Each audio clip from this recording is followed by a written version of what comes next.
Hey folks, how have you all been?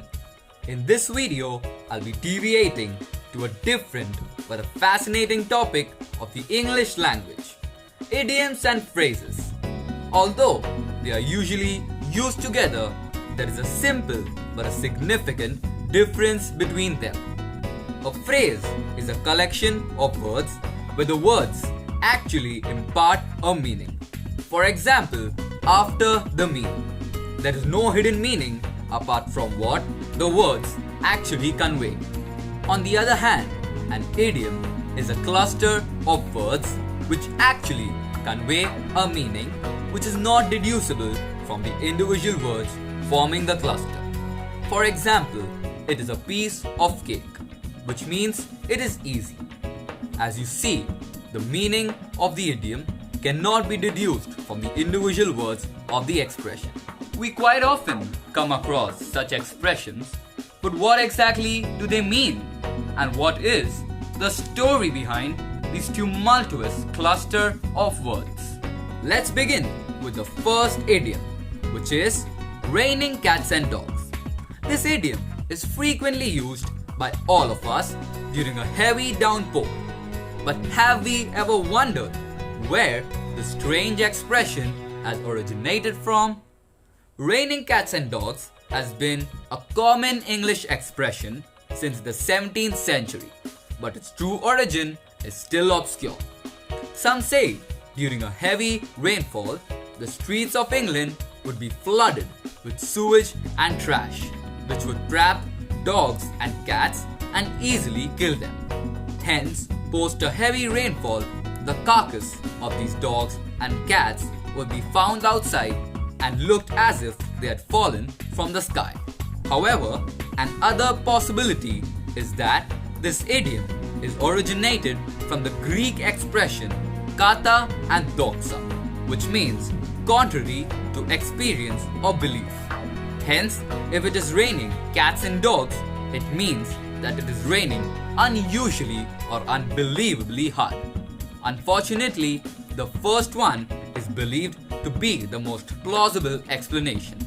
The next expression is caught red-handed, which means being caught in the act of doing something wrong.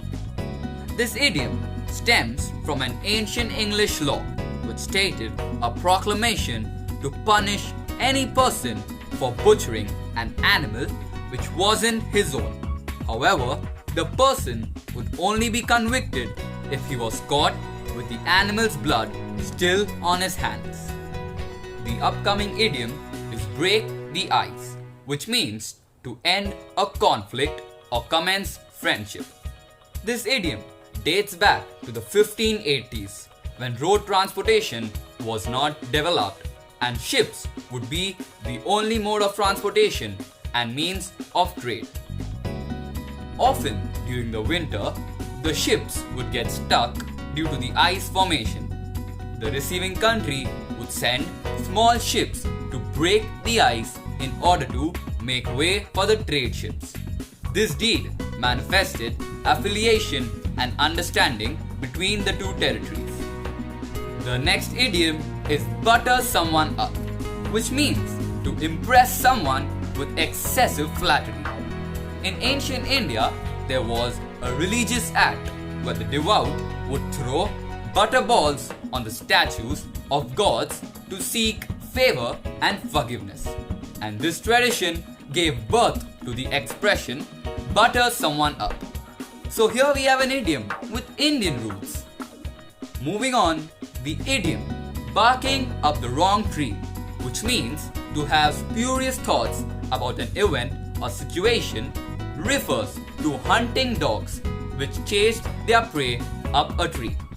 The dogs bark, presuming that the prey is still in the tree, when in fact the prey is no longer there. Interesting, right? The next expression is bite the bullet, which means to endure something difficult or unpleasant, and is said to have derived from the practice of having a patient bite a bullet to distract from the pain when doctors were short on anesthesia. This idiom was first recorded in 1891 in the novel the light that failed. Go the whole 9 yards. This idiom, which means to try your best at something, was originated during the World War II. The fighter pilots in the war were equipped with 9 yards of ammunition. When they ran out, it meant that the pilots had tried their best to fight their target by using the ammunition to its optimum. The next expression is burning ears and is used when someone is being talked about. This idiom emerges from the Roman times when it was believed that a burning or tingling sensation in the ears meant that the person is being talked about by others. The ancient notion that the left-hand side signifies evil and the right for good is also applied. Therefore, a burning right ear meant that the person was being praised, but a burning left ear indicated that the person is subject of evil intent. The next idiom is cat got your tongue and is asked to a person who's at loss of words. This expression is said to have two possible sources.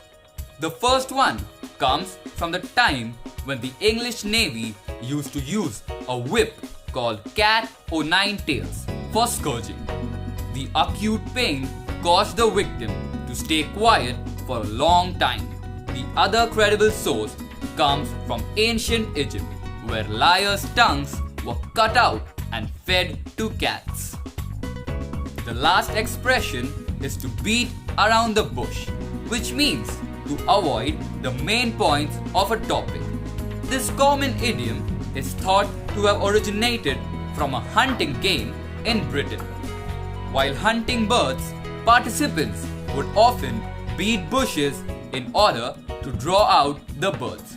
Therefore, they were beating around the bush before getting to the main point of the hunt, which is actually capturing the birds. With this, I would like to conclude my video. I hope you all enjoyed it and learned the story behind these conventional English expressions. Please do like, share, subscribe and impart your views. Take care and do remember to stay vocal for the local and help in building an Atmanirbhar India. Goodbye, catch you later.